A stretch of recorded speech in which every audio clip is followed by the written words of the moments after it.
Alright, how's it going, guys? Today we are going to be going over how to aim the Strela-P, that dog shit launcher we all know and we all hate in Call of Duty Modern Warfare, properly. We're going to be going over how to aim at personal radars, counter UAVs, and most importantly, how to aim at UAVs and hit almost every single time. It can be done. You have to trust me. I'm going to show you exactly how to do it in this video if you keep watching. Personal radar overhead.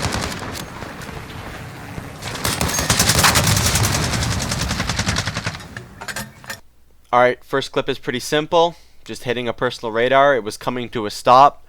Basically, when it comes to personal radars, all you have to worry about is aiming directly at it as long as it's pretty close by, and hitting the fuselage, which is like the main body of the personal radar, or the rotors. As long as you hit one of them, it'll register as a hit every single time.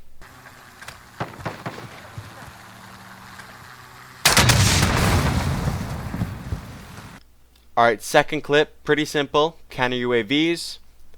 My advice, aim directly at it. Nothing more than that. Just be careful if you are kind of far away from it. You have to account for the drop. As you can see, I missed here because I didn't account for drop. But then I got closer, I aimed directly at it, and I hit it. And I'll get into what drop is and how to account for it when I get into UAVs, which is next. So stay tuned. Enemy at the center.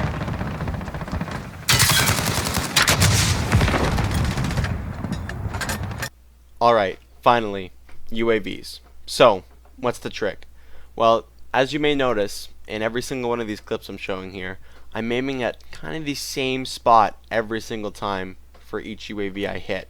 And that is in front of it and up. Alright, so the first reason I'm aiming it this way is because the Strela-P is actually affected by drop, unlike all the other launchers in the game. Lucky us. So what happens is, as you shoot the Strela-P, over time, the projectile that comes out, I guess it's a missile, it will slowly start curving towards the ground. It'll slowly start dropping as it travels farther and farther. It's a lot like if you get a sniper, aim off in the distance, and shoot.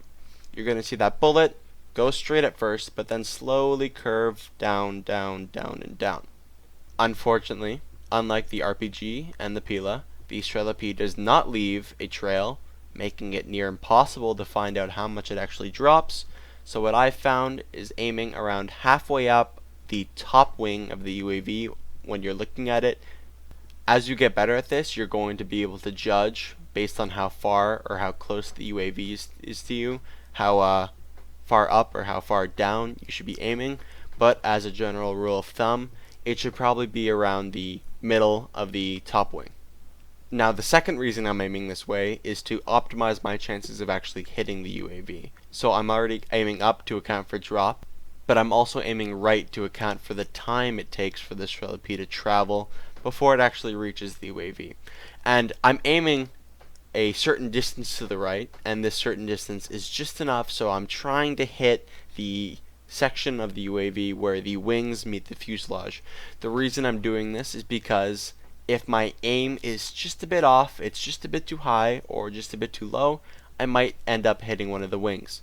Or say my aim is a bit too far right or a bit too far left, I'll end up hitting the fuselage. So remember, a bit to the right and a bit up. A good way of remembering this is by looking at the Strela-P scope itself. If you're lining up the bottom marker with the tip of the UAV and the top left marker with the tip of the wing, account for how far away you are, and aim a bit in front. Trust me, you're not going to get it right away. I didn't either. It's quite hard to do, and it's going to be super frustrating missing a lot of shots and not seeing where the hell they went. But as you practice more and more and more, which I encourage you to do, you're going to eventually hit it, and it's going to save you a hell of a lot of time when it comes to grinding out those challenges for support kill streaks, because those are really annoying to get. Anyway, hopefully you enjoyed the video, and I'll see you in the next one.